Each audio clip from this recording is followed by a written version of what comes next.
Simulan po natin ang pagdiriwang sa ngalan ng Ama at ng Anak at ng Espiritu Santo. Amen. Ang pagpapala ng ating Panginoong Hesukristo, ang pag-ibig ng Diyos Ama, at ang pakikipagkaisa ng Espiritu Santo, naway sumainyong lahat. At sumairin.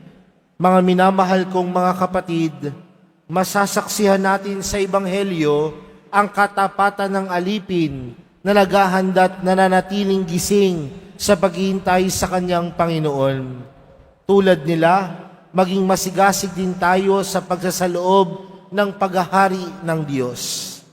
At upang tayo po ay maging karapat-dapat gumanap sa banal na pagdiriwang na ito, alalahanin po natin ang ating mga pagkukulang at nagawang pagkakasala at buong kababaang loob tayong humiling ng awa at pagpapatawad mula sa Diyos. Inaamin ko sa makapangyarihang Diyos at sa inyo mga kapatid na lubha akong nagkasala sa isip, sa salita at sa gawa at sa aking pagkukulang. Kaya isinasamo ko sa mahal na Birheng Maria, sa lahat ng mga anghel at mga banal, at sa inyo mga kapatid, na ako'y ipanalangin sa Panginoong ating Diyos. Kaawaan tayo ng makapangyarihang Diyos, patawarin tayo sa ating mga kasalanan, at patnubayan tayo sa buhay na walang hanggan. Amen. Panginoon, kaawaan mo kami. Panginoon, kaawaan mo kami. Kristo, kaawaan mo kami. Kristo, kaawaan mo kami. Panginoon, kaawaan mo kami. Panginoon, kaawaan mo kami. Panginoon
Manalangin tayo. Ama naming makapangyarihan, lakas loob ka naming tinatawagan sa ngalan mo, Ama naming banal. Sa kalooban namin ay panahanin mong lubos ang iyong Espiritong sa amin kumukupkup, upang sa lupaing ipinangako kami makapasok sa pamamagitan ni Jesucristo kasama ng Espiritu Santo magpa sa walang hanggan. Amen. Magsipo muna ang lahat.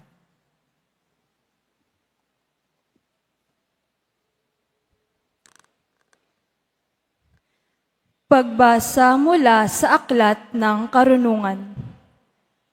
Ang mangyayari sa gabing yaon ay ipinagpauna mong sabihin sa aming mga ninuno, upang magalak sila sa kaganapan ng iyong mga pangako sa kanila. Alam ng iyong bayan na ililigtas mo ang mga matuwid at parurusahan ang kanilang mga kaaway. Ang paraang ginamit mo sa pagpaparusa sa aming mga kaaway ay siya mo ring ginamit na pantawag sa amin, upang kami bahaginan mo ng iyong kaluwalhatian. Ang mga tapat na anak ng mabuting bayang ito'y lihim na naghahandog. Nagkaisa silang sumunod sa mga utos ng Diyos at magsama sa hirap at ginhawa. Noon pa'y inaawit na nila ang matatandang awit na ito ng papuri. Ang salita ng Diyos. Salamat sa Diyos.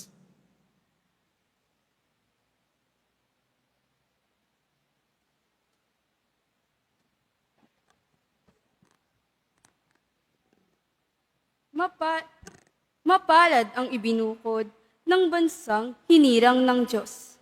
Mapalad ang ibinukod na bansang hinirang ng Diyos. Lahat ng matuwid dapat na magsaya dahil sa ginawa ng Diyos sa kanila. Kayong masunuri, magpuri sa Kanya. Mapalad ang bansang ang poon ang Diyos. Mapalad ang bayang Kanyang ibinukod. Mapalad ang ibinukod na bansang hinirang ng Diyos.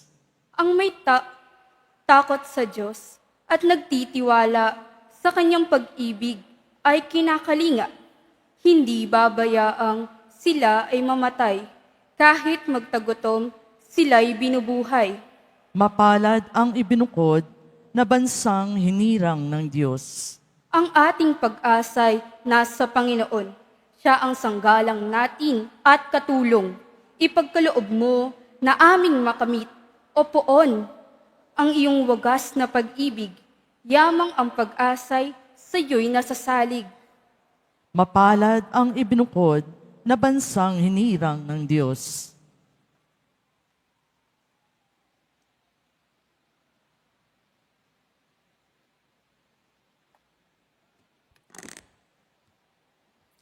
Pagbasa mula sa sulat sa mga Hebreo.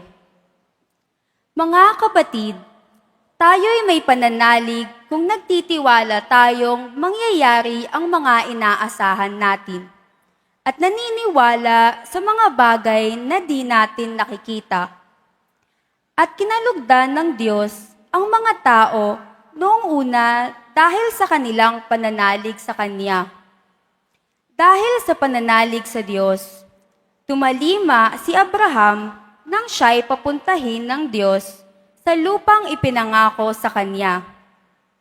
At humayo siya, bagamat hindi niya alam kung saan paroroon. Dahil din sa kanyang pananalig, siya ay nanirahan bilang dayuhan sa lupaing ipinangako sa kanya ng Diyos. Tumira siya sa mga tolda, kasama nina Isaac at Jacob na kapwa tumanggap ng gayunding pangako mula sa Diyos. Habang inihintay niyang maitatag ang lungsod, na ang nagplano at nagtayo ay ang Diyos. Dahil din sa pananalig sa Diyos, si Sarah bagamat matanda na, ay niloob ng Diyos na magkaanak, sapagkat nanalig siya na tapat ang nangako. Kaya't sa taong maituturing na halos patay na, ay nagmula ang isang lahi na naging kasing dami ng bituin sa langit at ng buhangin sa dalampasigan. Silang lahat ay namatay na may pananalig sa Diyos. Hindi nila nakamtan ang mga ipinangako ng Diyos. Ngunit natanaw nila iyon mula malayo. Kinilala nilang sila'y dayuhan lamang at nangingibang bayan dito sa lupa. Ipinakilala ng mga taong nagsasalita ng gayon na naghahanap pa sila ng sariling bayan. Kung ang naaalala nila ang lupaing pinanggalingan nila, may pagkakataon pang mabalik sila roon. Ngunit ang hinahangad nila, isang lungsod na lalong mabuti, yaong nasa langit. Kaya't hindi ikinahiya ng Diyos na siya'y maging Diyos nila, sapagkat ipinaghanda niya sila ng isang lungsod. At nang subukin ng Diyos si Abraham, pananalig din ang nag-udyok sa kanya ni ihandog si Isaac bilang hain sa Diyos. Handa niyang ihandog ang kaisa-isa niyang anak. Gayong ipinangako sa kanya ng Diyos na kay Isaac magmumula ang magiging lahi niya. Naniniwala siyang muling mabubuhay ng Diyos si Isaac. At sa patalinghagang pangungusap, nabalik nga sa kanya si Isaac mula sa mga patay. Ang salita ng Diyos. Salamat sa Diyos. Magsitayo na po ang lahat.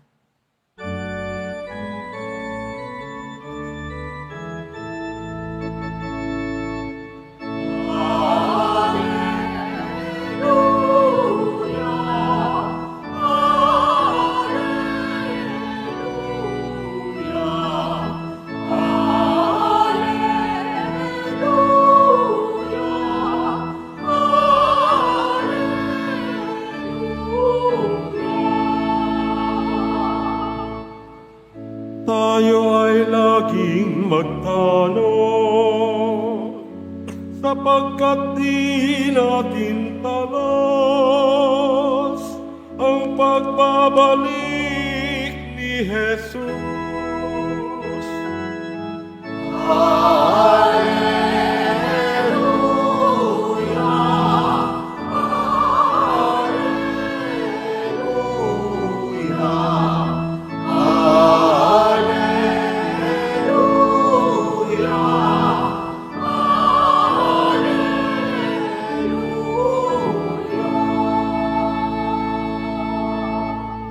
Sumainyo ang Panginoon. At sumairin, Ang mabuting balita ng Panginoon ayon kay San Lucas. papuri sa iyo, Panginoon.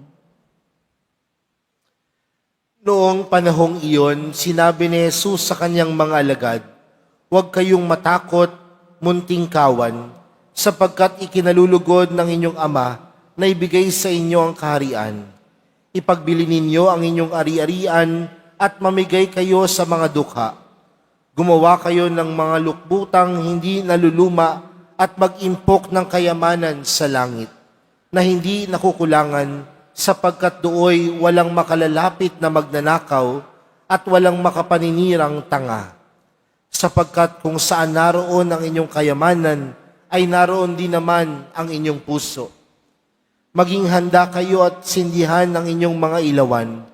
Tumulad kayo sa mga taong naghihintay sa pag-uwi ng kanilang Panginoon mula sa kasalan, para pagdating niya ay mabuksan agad ang pinto. Mapalad ang mga alipin na abutang nagbabantay pagdating ng kanilang Panginoon. Sinasabi ko sa inyo, maghanda siya, patudulugin sila sa hapag at maglilingkod sa kanila. Mapapalad sila kung maratnan niya silang handa. Dumating man siya ng hating gabi o madaling araw siya dumating. Tandaan ninyo ito, Kung alam lamang ng puno ng sambahayan kung anong oras darating ang magnanakaw, hindi niya pababayaang pasukin ang kanyang bahay. Kayo may dapat humanda, sapagkat darating ang anak ng tao sa oras na hindi ninyo inaasahan. Itinanong ni Pedro, Panginoon, sinasabi po ba ninyo ang talinghagang ito para sa amin o para sa lahat? Tumugon ng Panginoon, sino nga ang tapat at matalinong alipin?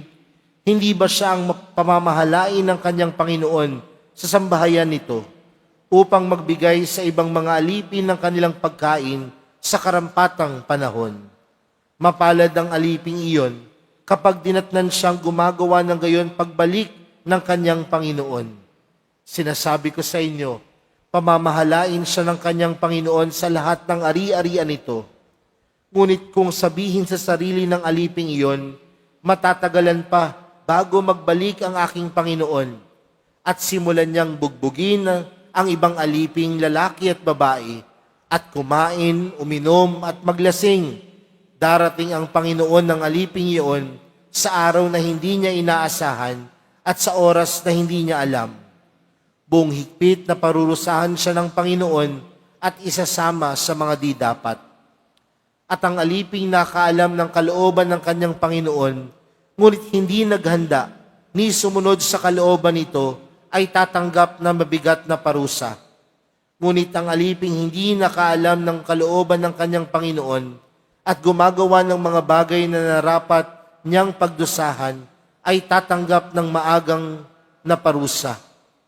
Ang binigyan ng maraming bagay ay hahanapan ng maraming bagay, at ang pinagkatiwalaan ng maraming bagay ay pananagutin sa lalong maraming bagay.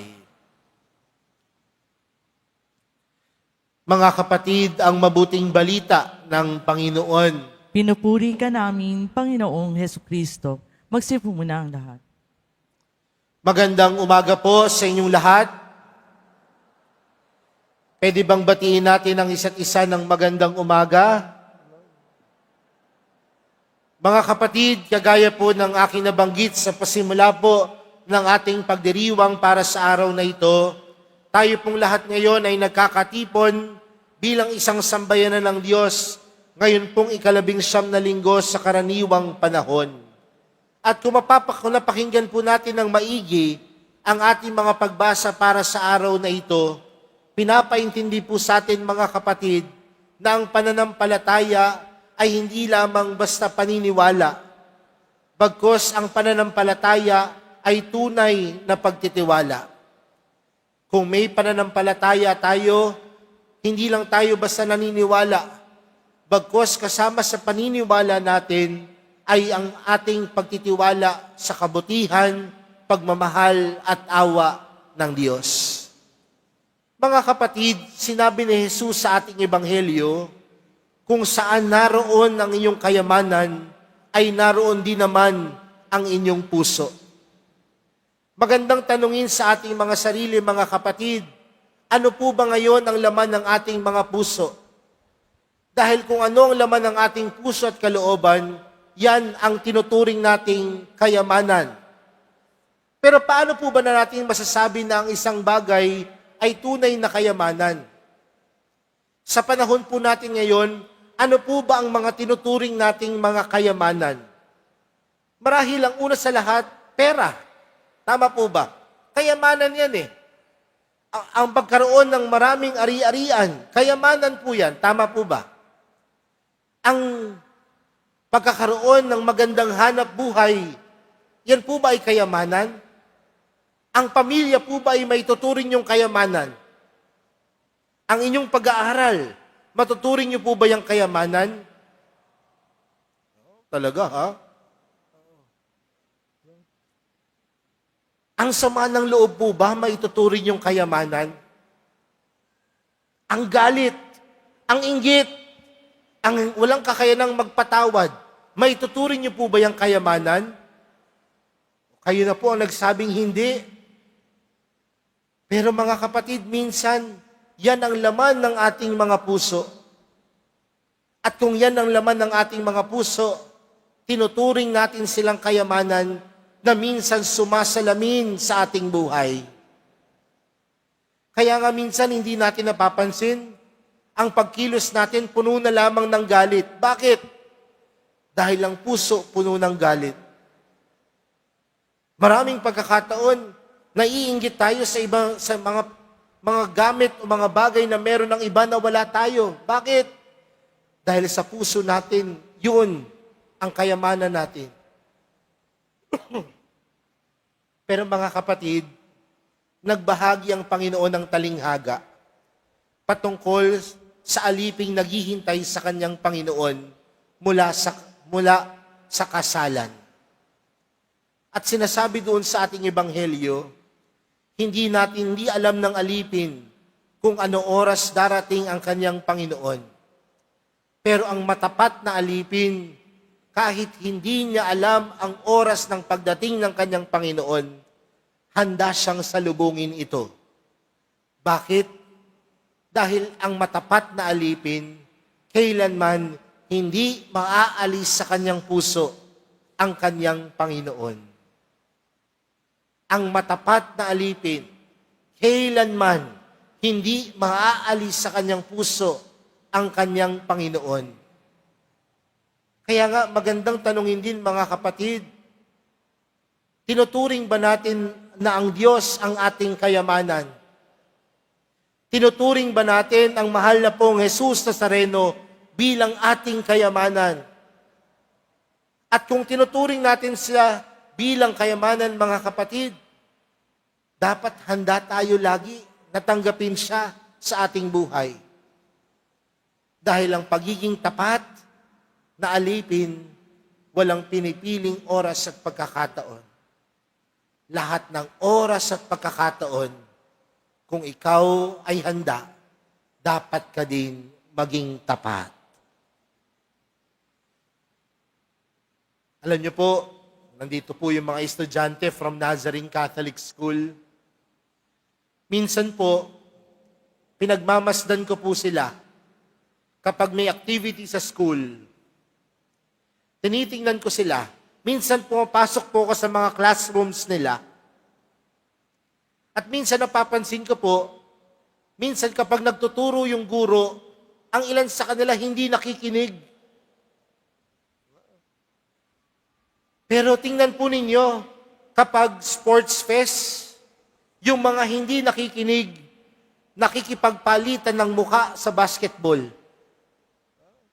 Alam niyo po yung ibig sabihin nun? Bakit kaya? Bakit kaya minsan kapag nagsisimba, ang hina ng boses? Pero sa videoke, napakalakas ng boses. Bakit kaya kapag sumasagot sa misa, napakahina? Pero makapag-chismis ang pinag-uusapan, rinig na rinig. Baka kasi, hindi ang Panginoon ang nasa puso. Sapagkat kung nasaan man, kung saan naroon ang iyong kayamanan, naroon din ang inyong puso.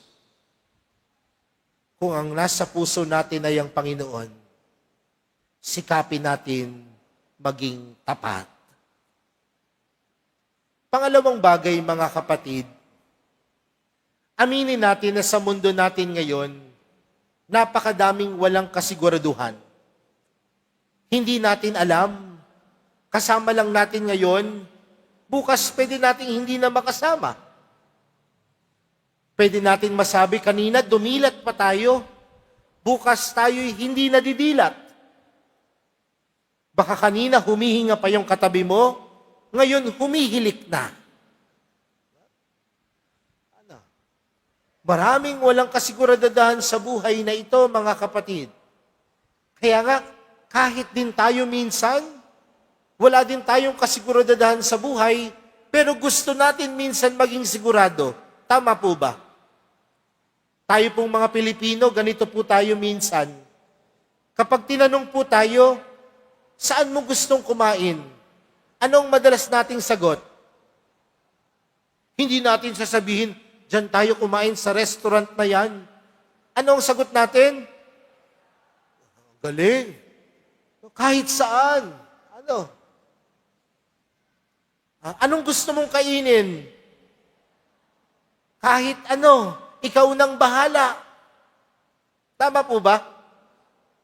Gusto natin ng siguradong sagot, pero kahit tayo hindi minsan sigurado. Minsan po, may nagaya sa akin, sabi ko, Father, saan niyo po gustong kumain? Ang sagot ko din kahit saan. Nagulat po ako, dinala ko sa restaurant ng pangalan kahit saan. Ano? Pero mga kapatid, kung walang kasigurudahan sa mundong ito, isa po ang sigurado. Ang pananampalataya natin sa Diyos ang magdadala sa atin ng biyaya at pagpapala. Isa lamang po ang sigurado na kahit alam natin na walang kasigurudahan ng buhay na ito, merong Diyos na mabuti at mapagmahal. Kaya nga mga kapatid, yun ang tinatawag nating pananampalataya, na sa kabila ng napakadaming hindi sigurado sa mundong ito, merong Diyos na tapat sa atin. At kung siya ay tapat sa atin, magtiwala tayo sa Kanya at pagkakalooban niya tayo ng nag-uumapaw na pagpapala at biyaya. Mga kapatid, marami mang hindi sigurado, pero may Diyos na nagkakaloob sa atin ng biyaya at pagpapala. Kaya po sa pagpapatuloy po ng ating banal na misa para sa araw na ito, tingnan po natin ang ating mga puso. Ano ang kayamanan ng ating mga puso? At kung ang Diyos, ang Panginoon, ang mahal na pong Jesus Nazareno, ang tunay nating kayamanan, nangangahulugan din mga kapatid, na lagi tayong dapat maging tapat na salubungin siya. At kung tayo'y tapat na salubungin ng ating Panginoon, dapat din tayong manatiling magtiwala sa Diyos. Uulitin ko po mga kapatid, isa lamang ang sigurado sa mundo natin. May Diyos na mapagmahal, may Diyos na mawain. Magtiwala ka lang at pagkakalooban ka ng biyaya. Amen. Magsitayin na po ang lahat.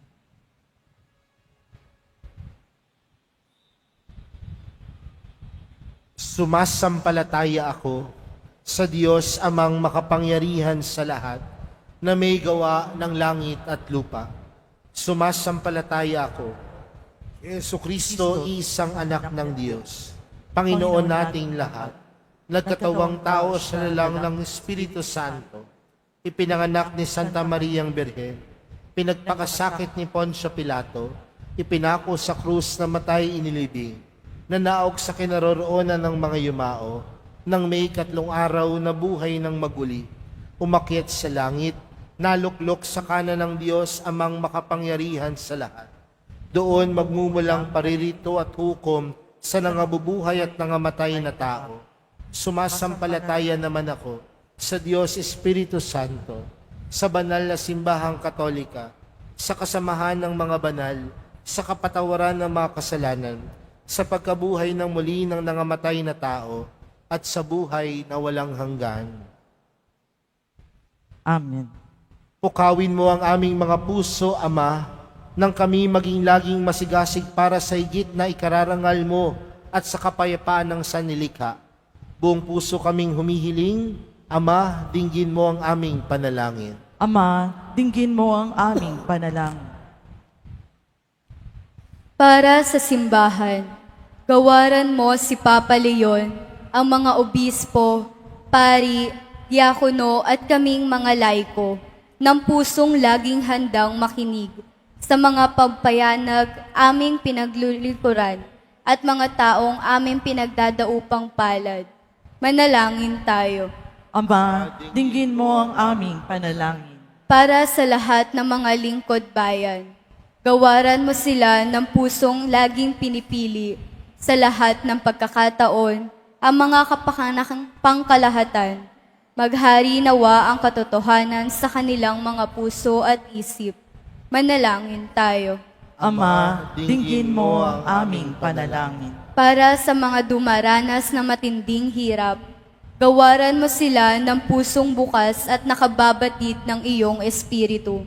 Pukawin mo ang mga puso ng mga taong nakakasalamuhan nila upang madulutan ang tulong at kalinga silang mga naghihikahos. Manalangin tayo. Ama, dinggin mo ang aming panalangin. Para sa mga mahal naming namayapa, yakapin mo sila pabalik sa walang hanggang pagtatamilitan ng iyong puso. Manalangin tayo. Ama, dinggin mo ang aming panalangin. Sa ilang sandali ng katahimikan, itaas natin sa Diyos ang ating pansariling kahilingan, gayon din ang mga pangangailangan ng ating pamayanan.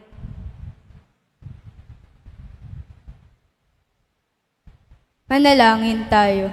Ama, dinggin dinggin mo mo ang aming panalangin.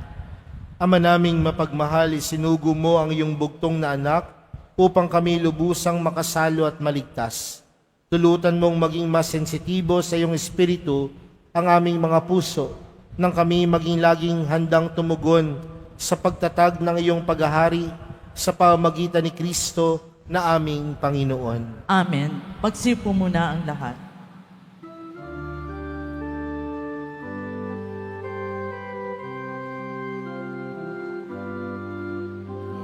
Tanggapin ninyo, Diyos naming Ama.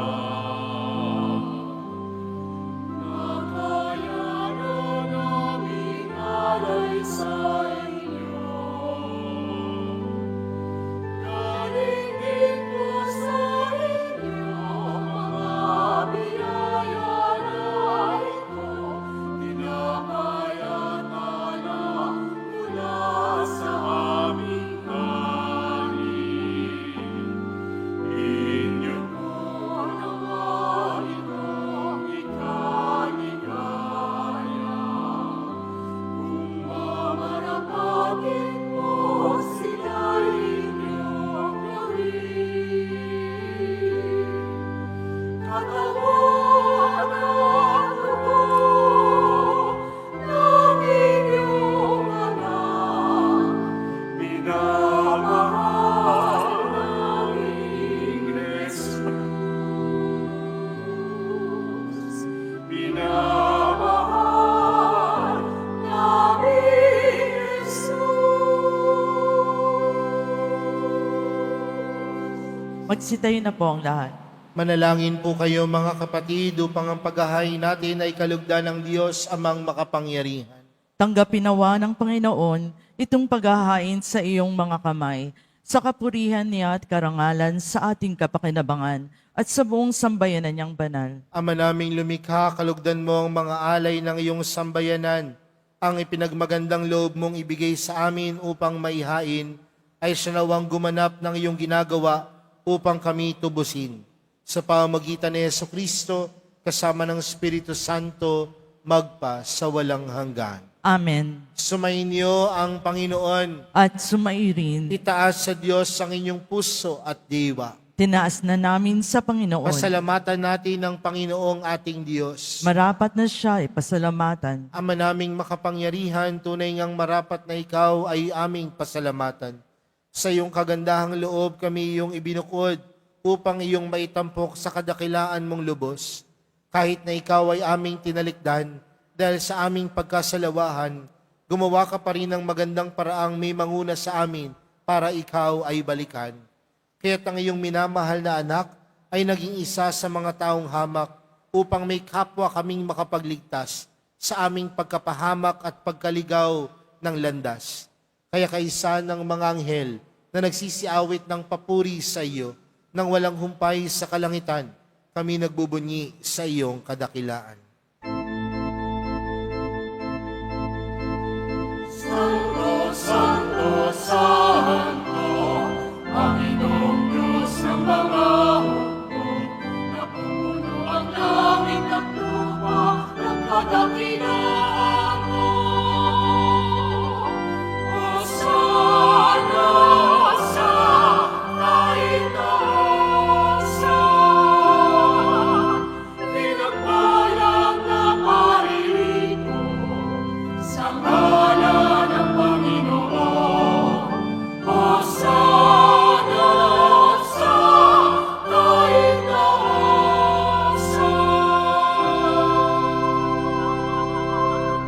Magsilud po ang lahat. Ama naming banal, ikaw ang bukal ng tanang kabanalan. Kaya't sa pamagitan ng iyong Espiritu, gawin mong banal ang kaloob na ito upang para sa amin maging katawan at dugo ng aming Panginoong Hesukristo. Bago niya pinagtiis ang kusang loob na maging handog, hinawakan niya ang tinapay, pinasalamatan kanya, pinaghati-hati niya iyon, iniabot sa kanyang mga alagad at sinabi, "Tanggapin ninyong lahat ito at kanin. Ito ang aking katawan na ihahandog para sa inyo."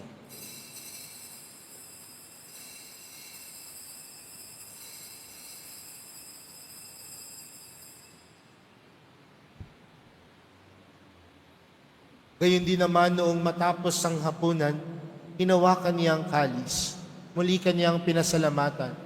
Iniabot niya ang kalis sa kanyang mga alagad at sinabi, "Tanggapin ninyong lahat ito at inumin. Ito ang kalis ng aking dugo, ng bago at walang hanggang tipan. Ang aking dugo na ibubuhos para sa inyo at para sa lahat, sa ikapagpapatawad ng mga kasalanan.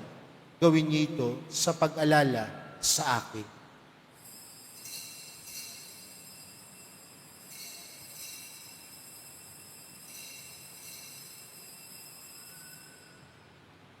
Magsitayo na po ang lahat. Ipagbunyiin natin ang misteryo ng pananampalataya. Si Kristo'y namatay, si Kristo'y nabuhay, si Kristo'y babalik sa wakas ng panahon. Ama, ginagawa namin ngayon ang pag-alala sa pagkamatay at muling pagkabuhay ng iyong anak. Kaya't inaalay namin sa iyo ang tinapay na nagbibigay buhay at ang kalis na nagkakaloob ng kaligtasan. Kami nagpapasalamat dahil kami iyong minarapat na tumayo sa harap mo para maglingkod sa iyo. Isinasamo namin kaming magsasalo-salo sa katawan at dugo ni Kristo ay mabuklod sa pagkakaisa sa pamamagitan ng Espiritu Santo. Ama, lingapin mo ang iyong simbahang laganap sa buong daigdig. Puspusin mo kami sa pag-ibig, kaisa ni Leon na aming Papa at ni Jose na aming Obispo at ng Tanang Kaparian. Alalahanin mo rin ang mga kapatid naming nahimlay nang may pag-asang sila'y muling mabubuhay, gayon din ang lahat ng mga pumanaw. Kaawaan mo sila at patuloyin sa iyong kaliwanagan. Kaawaan mo at pagindapatin kaming lahat na makasalo sa iyong buhay na walang wakas. Kaysa ng mahal na Birheng Maria na ina ng Diyos, ng kabiyak ng pusong si San Jose. Kaysa ng mga apostol at ng lahat ng mga banal na namuhay dito sa daigdig ng kalugod-lugod sa iyo. May pagdiwang nawa namin ng pagpupuri sa ikararangal mo sa pamagitan ng iyong anak na aming Panginoong Hesukristo. Sa pamagitan ni Kristo, kasama niya at sa Kanya, ang lahat ng parangal at papuri ay sa iyo, Diyos amang makapangyarihan, kasama ng Espiritu Santo, magpa sa walang hanggan.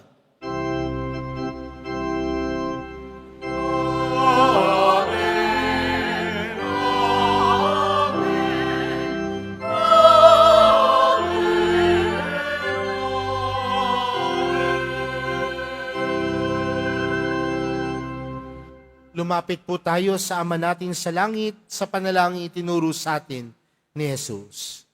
Ama namin, Sumasalangit ka, sambahin ang ngalan mo, mapasa amin ang karian mo, sundin ang loob mo dito sa lupa para nang sa langit.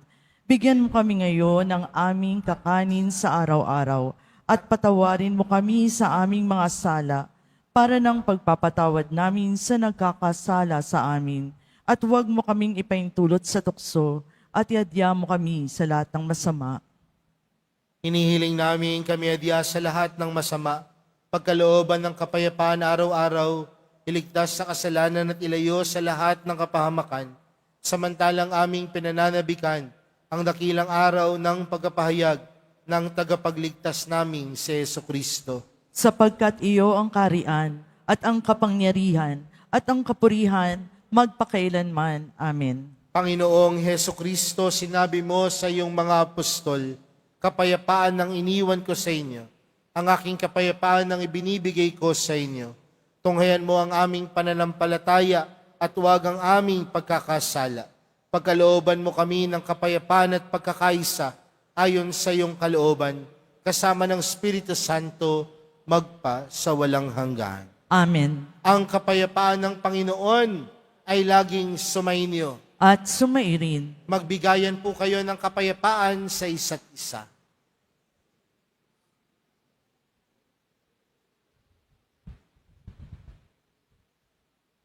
Kordero ng Diyos na nag-aalis ng mga kasalanan ng sanlibutan, maawa ka sa amin. Kordero ng Diyos na nag-aalis ng mga kasalanan ng sanlibutan, maawa ka sa amin. Kordero ng Diyos na nag-aalis ng mga kasalanan ng sanlibutan, ipagkaloob mo sa amin ang kapayapaan. Magsilod po ang lahat.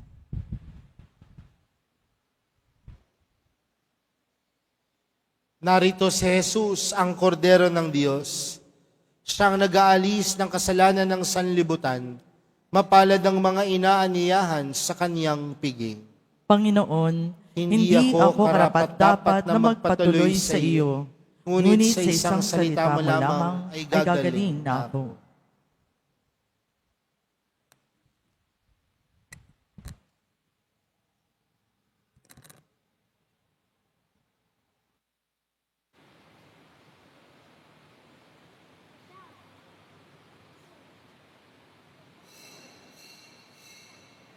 Para sa lahat ng tatanggap ng banal na komunyon, sasagot po tayo ng amen pagkasabi ng paryo ng lay minister ng katawan ni Kristo at isubagad sa bibig bago umalis sa harapan ng paryo lay minister.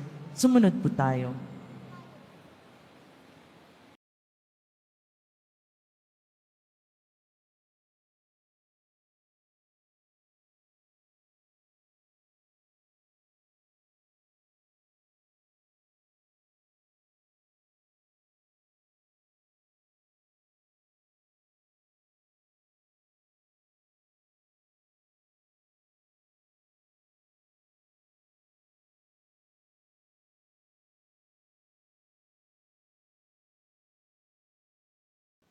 Manalangin tayo. Ama naming mapagmahal, ang paikinabang namin sa piging na banal ay magdulot nawa sa amin ng kaligtasan at magtanghal sa amin sa luningning ng iyong katapatan. Sa pamamagitan ni Jesucristo, kasama ng Espiritu Santo, magpa sa walang hanggan. Amen. Sumainyo ang Panginoon. At sumairin. Mahal na pong Jesus Nazareno, inihayag mo sa pamamagitan ng krus ang walang maliw na pag-ibig ng Diyos sang katauhan. Pakinggan mo ang kahilingan lalo na para sa mga nangangailangan ng iyong tulong at awa. Makamtanawa namin ang iyong kasagutan na may utang na loob na tinatanaw. Basbasan din po ninyo itong mga imahen at dasalan upang lalo kaming manalangin at magtiwala. Sa pamamagitan ng bendisyon na ito, naway lalo kaming maging mapaglingkod, masunuri na tapat sa iyo, na aming maluwalhating Panginoon, magpa sa walang hanggan. Amen. At pagpalain po kayong lahat ng makapangyarihang Diyos, Ama, Anak, at ng Espiritu Santo. Amen. Humayo kayong taglayang kapayapaan ng poong Jesus Nazareno. Salamat sa Diyos.